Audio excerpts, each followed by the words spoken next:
Baltimore cop decides to put his gun to the head of a man after a mix-up. Here it is.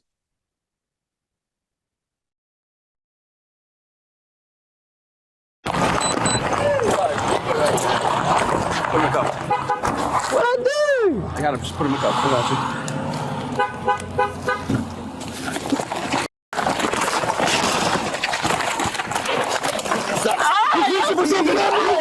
Stop reaching! I ain't reaching for nothing! Stop! Are you great? Stop reaching for shit! I can't breathe. Yo, Right here, right there. yo, You reach back over and what shoot you just put in my pocket? And I do it to shoot. Do not reach. He put something in my pocket. He put something in my pocket. He put something in my pocket. Guns out, guns out, guns out, guns out. He put something in my pocket. Turn around. He put something in my pocket. Turn around. He put something in my pocket. He put something in my pocket. He put something in my pocket. I got it. I have more video. This case actually went into an investigative phase. The defense attorney, or the attorney for the alleged victim there, says, first of all, the stop was improper. There was no probable cause to effect any type of arrest whatsoever. So there's a lot of confusion by the individual who is being accosted and physically assaulted by the police. With millions watching and many people benefiting from this program called Indisputable, we just need 1% of the viewers to become a paid member so we can continue to bring this content to you. Now back to the show. There's more. Here it is.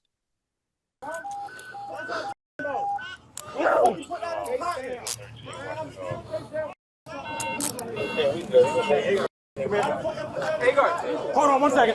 Come here. I'm clearing everybody out of here. Yes, sir.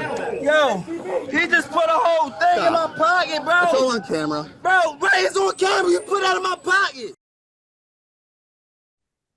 Put up the picture full mass. I'm going to explain, try to clarify some of the chaos you see. The Baltimore State's Attorney Office, they decided on September 5th that they will not pursue criminal charges against a Baltimore detective who pressed his gun against the temple of a Black man who was lying on the sidewalk and held down by other officers during an arrest.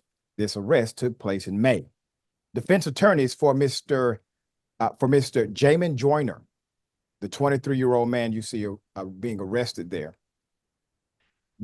The attorney accused the police of using excessive force on Joyner and for stopping him without probable cause.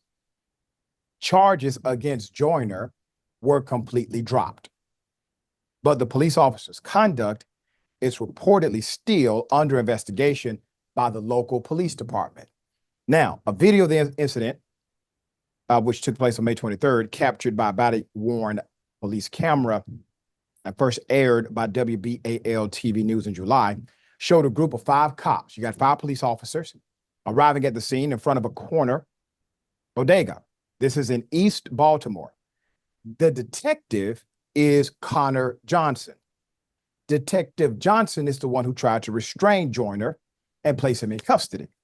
The officers were responding to a robbery.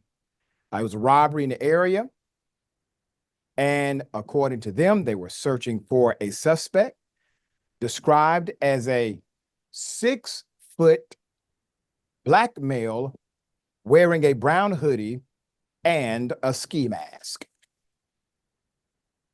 Joyner, who is about 5 feet 7 inches, was wearing a red and black shirt when he was detained by the department's district action team. Reported Baltimore Magazine. DAT is an 80-person unit created in 2017 after the police department disbanded its gun trace task force, whose members have been found guilty of racketeering, robbery, extortion charges, and who commonly stop people without reasonable suspicion or probable cause, according to the report in the magazine.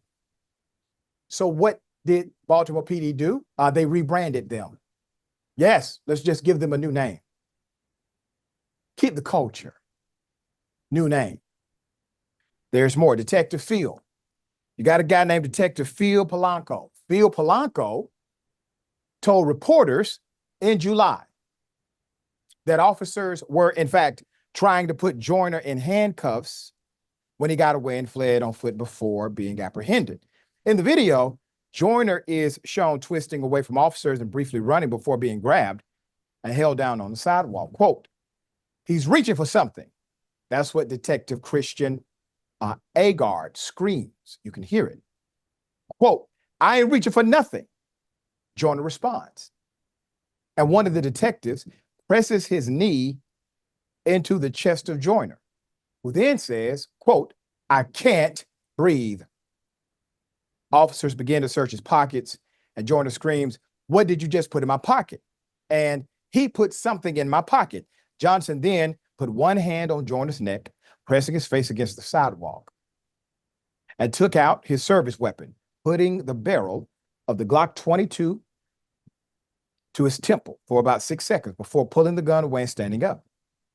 In their arrest report, officers said they found a handgun, 8 live 22 caliber rounds, a magazine, and a powdery substance they suspected to be heroin in Joyner's possession. The public release of the video led to a demand from the Police Accountability Board. That Police Accountability Board is in Baltimore City, and they wanted Johnson to be suspended. So let's go to an exacting policy dynamic in Baltimore that was helpful, at least to a degree. They have an accountability board. Some call them a citizens review board. If you don't have one in your local city, make sure you support individuals running for city council and county commission and mayor and CEO to get one and make sure they have subpoena power. At least it provides transparency if there's no justice. Quote, I am sure nowhere in the officer training is it justifiable to point a gun at point blank range at the temple of an already subdued subject, said the board chairman of this accountability authority, Joshua Harris. Quote, mistakes like this have the potential to end lives or negatively impact them forever. He said and called for Johnson to undergo rigorous training on de-escalation and appropriate use of force and a firearm. These officers went over the top. This was unnecessary, unprovoked, and in the end, unacceptable. Tony Garcia, Joyner's defense attorney, told the Baltimore Sun, quote, they wanted to put an exclamation on their use of force, said Garcia. Not only is it excessive, but they wanted to imprint a mark of fear in his mind. That is unacceptable. That cannot be allowed to happen, end quote. Joyner's defense attorneys also complained that the police officers lacked probable cause to arrest their client, who did not match the description of the suspect they sought, and further noted that the victim told police at the scene of Joyner's arrest that he was not the person who robbed him. Police Commissioner Richard Worley defended Johnson's action, saying at a news conference in July, reported the Sun, saying he was out there doing his job. Okay, so they held him there. The person who was the actual victim of a crime, he comes by, he's likely in a police cruiser to do positive identification on the scene. They bring him there. He said, hey, you know what? That's not the guy. How is it that the victim was aware that's not the guy when the guy had on the ski mask? Well, remember, the guy was 6 feet tall and had on different clothes. The cops didn't understand that, obviously. There's more. Commissioner Worley said that he had been in a similar situation or similar situations with an armed suspect trying to free his hands, and that, quote, you try to do whatever you can to get him in custody. You're scared. You're fighting for your life because you don't know what he's going to do. Joyner was charged with handgun possession possession or possessing a loaded handgun and drug possession. He spent 54 days in jail and missed reporting to a new job during that time. All of the charges were dismissed in July for further investigation by the Baltimore State's Attorney's Office. The officer's conduct in the incident was under investigation by the Baltimore police. Spokeswoman Lindsay Eldridge said at the time of the video's release in July, noting that one of the officers involved, they have already been suspended.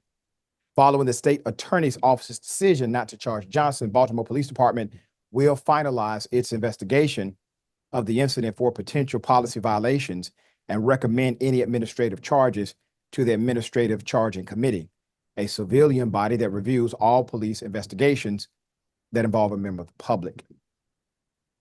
Reported The Sun. I think the family is appalled, Garcia told Baltimore Magazine. They're very disappointed that this officer will not be held accountable. And neither will the officers who saw what happened and failed to report. They do have a duty to report in Baltimore. Baltimore police are operating under a 2017 federal court ordered consent decree over policing practices that violated citizens' constitutional rights, including unlawful use of force by its officers. The Justice Department investigation that led to the order came in the wake of the in-custody death of Freddie Gray, whose neck was broken in the back of a police van in April 2015. And if you remember, the reason why that happened is because they gave him what's called a rough ride. They put him in a paddy wagon. They don't strap him down. There's no opportunity for him to have any level of safety. And they start to hit every curve, every bump, every sharp turn in order to throw the individual around intentionally. Public defenders of Baltimore are concerned that officers in the DAT unit are resuming the kind of misconduct that the consent decree is meant to eradicate. Yeah, you changed your name, but they didn't change the culture. Public Defender's Office, I'm glad you all are stepping up. Anecdotally, we're seeing lots of questionable stops and what appears to be falsely generated reasons for stops, said Deborah Katz-Levy, Director of Special Litigation for the Maryland Office of the Public Defender. We're definitely seeing the old school ways showing up again. Now, I have to pause on this irony because it's a beautiful one. The Public Defender's Office is not truly an adversarial office to the prosecutor. They basically work for the same government. Prosecutor's office, very well funded, budget galore. Public Defender's Office, they have a higher caseload. They have to fight for the little money they have. They don't get to pay for witnesses, expert testimony, etc. Prosecution does. You rarely hear the head public defender or a special public defender coming out to talk against the very city she works for. Big ups to you. Last year, Garrison Project, an investigative journalism organization, reported that an analysis of information by the Maryland Public Defender's Office about the police district action team found that its 79 officers have been investigated more than 700 times, including 410 investigations for the use of force, 257 internal affairs investigations. DAT's officers have also faced 21 civilian review board investigations, 9 civil lawsuits, constantly defunding the police. The date on the investigations is not indicative of impropriety, said Eldridge, the police department's public affairs officer, due to their role and enforcement function. We understand that our DATs are subject to a greater number of complaints in the execution of their duties, from traffic stops, executing warrants, identifying individuals responsible for drug trafficking and violence. These teams focus on many high-level offenses that can produce dangerous interactions, she said. The implementation of reforms by the Baltimore Police Department ordered in the consent decree was only about 5% complete as of January, said Worley. And by the way, usually specialized units that are doing it right and they're going after the big fish, they don't have that number of complaints. Those are street complaints, okay? This is a group jumping out, acting like gangsters rather than cops.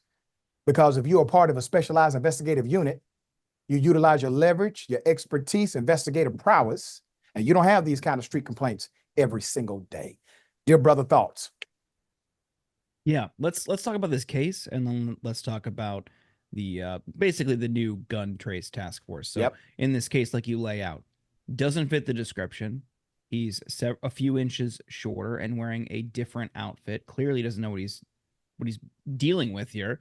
They come aggressively. They hold a gun to his head. It looks like, and he claims they planted something on him.